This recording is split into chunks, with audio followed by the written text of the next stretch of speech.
નમસ્કાર, આપ જોઈ રહ્યા છો નેશન પ્લસ ન્યૂઝ. હું છું આપની સાથે હિરલ પંડ્યા. પાટણની હેમચંદ્રાચાર્ય ઉત્તર ગુજરાત યુનિવર્સિટીના પ્રશાસન દ્વારા વિદ્યાર્થીઓ પર ઝીકવામાં આવેલા 15% ફી વધારાના વિરોધમાં અખિલ ભારતીય વિદ્યાર્થી પરિષદ એટલે કે એબીવીપીએ આક્રમક વલણ અપનાવ્યું છે. આજે મોટી સંખ્યામાં કાર્યકર્તાઓ યુનિવર્સિટી કેમ્પસમાં ઉતરી આવ્યા હતા અને તંત્ર વિરુદ્ધ જોરદાર નારેબાજી કરી હતી. પાટણની હેમચંદ્રાચાર્ય ઉત્તર ગુજરાત યુનિવર્સિટી આજે અચાનક વિદ્યાર્થીઓના ભારે સૂત્રોચ્ચારથી ગાજી ઉઠી હતી.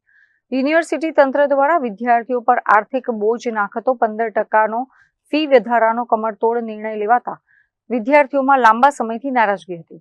એબીવીપીનો સીધો આક્ષેપ છે કે યુનિવર્સિટી સત્તાધીશો માત્ર પોતાની મનમાની નથી કરી રહ્યા, પરંતુ ખાનગી એટલે કે સેલ્ફ ફાઇનાન્સ કોલેજોને આડકતરી રીતે છાવરીને વિદ્યાર્થીઓનું શોષણ કરી રહ્યા છે. આ અન્યાય સામે ન્યાય માંગવા પહોંચેલા એબીવીપીના કાર્યકર્તાઓએ કુલપતિની ચેમ્બરમાં જઈને અનોખો વિરોધ નોંધાવ્યો હતો. શિક્ષણના વ્યાપારીકરણનો વિરોધ કરવા માટે કાર્યકરોએ કુલપતિ પર નકલી 500 રૂપિયાની નોટોનો વરસાદ કરી દીધો હતો. કુલપતિ પર નોટો ઉડતા જ ત્યાં હાજર સિક્યોરિટી અને વહીવટી સ્ટાફ દોડતો થઈ ગયો હતો. આ રજૂઆત દરમિયાન હોબાળો એટલો વધી ગયો કે કાર્યકર્તાઓ અને કુલપતિઓ વચ્ચે સીધી ઉગ્ર બોલાચાલી અને તીખા પ્રહારો થતા વાતાવરણ અત્યંત તંગ બની ગયું હતું.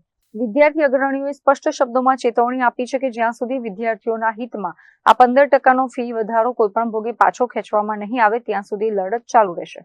કુલપતિ સમક્ષ ઉગ્ર આક્રોશ વ્યક્ત કર્યા બાદ યોગ્ય નિર્ણયની માંગ સાથે એબીવીપીના તમામ કાર્યકર્તાઓ યુનિવર્સિટીના વહીવટી વિભાગની લોબી વિસ્તારમાં જ જમીન પર બેસી ગયા હતા અને 1 કલાક સુધી પ્રતિક ધરણા યોજી તંત્રને ઘેરવાનો પ્રયાસ કર્યો હતો.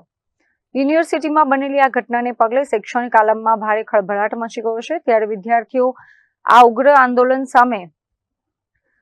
વિદ્યાર્થીઓના આ ઉગ્ર આંદોલન સામે યુનિવર્સિટી નમે છે કે પછી ફી વધારાનો નિર્ણય યથાવત રાખે છે તે જોવાનું રહ્યું.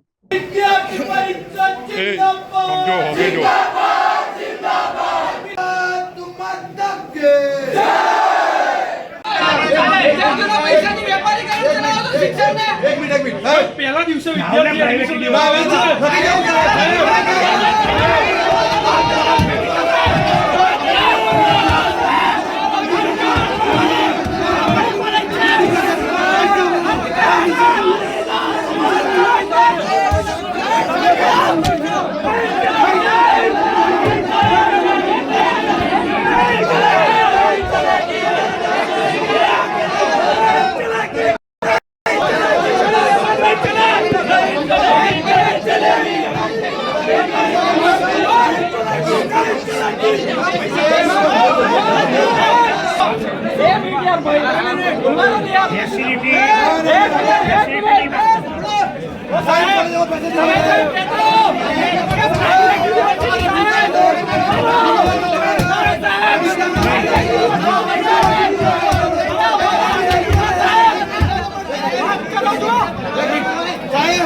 मैनेजमेंट के नहीं विद्यार्थी के थશે